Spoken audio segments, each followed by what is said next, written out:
Sa pagre-repair ng mga ganitong LED TV, hindi basta-basta to. Pagka hindi ka marunong, pwede rin talaga matuluyan. Okay? Dapat alam mo yung mga step kung paano gagawin.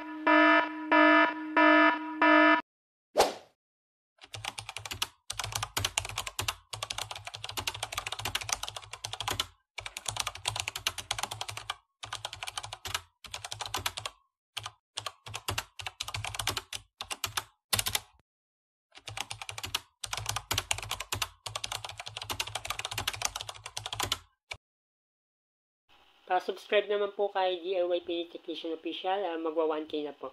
Okay, start tayo. Yan yung sira niya, nagpi-flicker na may green na horizontal. Malikot yung picture, okay? Yan, pagka hindi ka marunong sa pag-repair ng mga ganito, huwag mong tatangkain kasi pwede matuluyan. Dapat ipagawa sa legit na technician kung hindi ka marunong. Yan yung brand niya ay Kukaw na 55 inches. Okay, bubuksan lang natin para makita natin kung ano ang naging problema. Ito po yung kanyang motherboard. Yan, single lang. Ito yung top board niya. Tapos meron po siyang T-con board. Nasa ilalim po. Okay, may dalawang ribbon wire. Yan. Ito yung top board.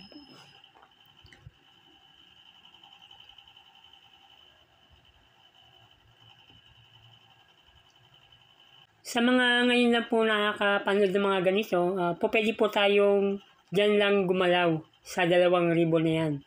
Ngayon, ipapakita ko po sa inyo kung paano natin i-repair. Okay, dahil may dalawa po tayong ribbon wire dito, pwede po tayong gumalaw dito. Yan, inaangat lang po ito. Tapos, tatanggal natin yung ribbon wire. Ngayon, itatry natin kung ano mangyayari din sa screen. Yan, pagkainan po natin, yan, nagkaroon po siya ng horizontal line na walang picture. Okay? Standby nyo po ulit para hindi po mag-collapse yung ating motherboard. Ngayon, isasauli po ulit natin itong tinanggal natin. Okay? Ipapakita ko muna po sa inyo para may idea kayo. Sa mga nagsisimula, pwede naman din tayo dito magkalas para makita po natin kung ano po magiging problema.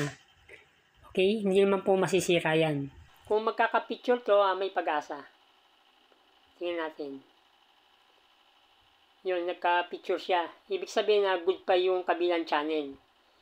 Ngayon, standby ko lang muna po to para safe yung ating motherboard. Okay. Focus po tayo dito sa tinanggal nating ribbon. Dahil dito nagkaroon ng picture, dito tayo magbablocking. Ngayon ang gagawin po natin dito, kailangan po natin mag-block ng signals. Okay, dun sa pagbablock po nito, hindi po basta-basta na ibablock lang. May mga signal po kasi yan at kung saan ipopesto. Kasi kung magkakamali po tayo dyan, siguradong magkakaproblema. Ngayon sa pagbablock po nito, kailangan po natin na gumamit ng kapirasong papel. Tapos susukatin po natin yung 12 pins na ribbon. Yan, kung mapapansin nyo po, nasa kaliwang banda po yung aking binablock. Okay, sobra yung ating papel. Dapat po 12 pins lang yung ibablock natin.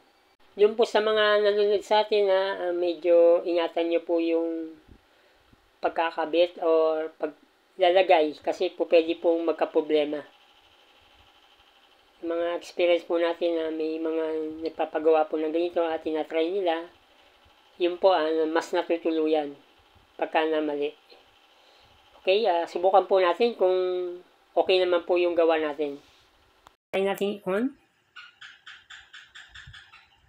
Yun, buo na siya. Okay. Nawala yung kanyang flickering. Yan, kung mapapansin nyo, may signal na siya. Tapos lagyan natin muna ng antena para makita nyo na may signal na tayo. Okay. Set natin sa TV.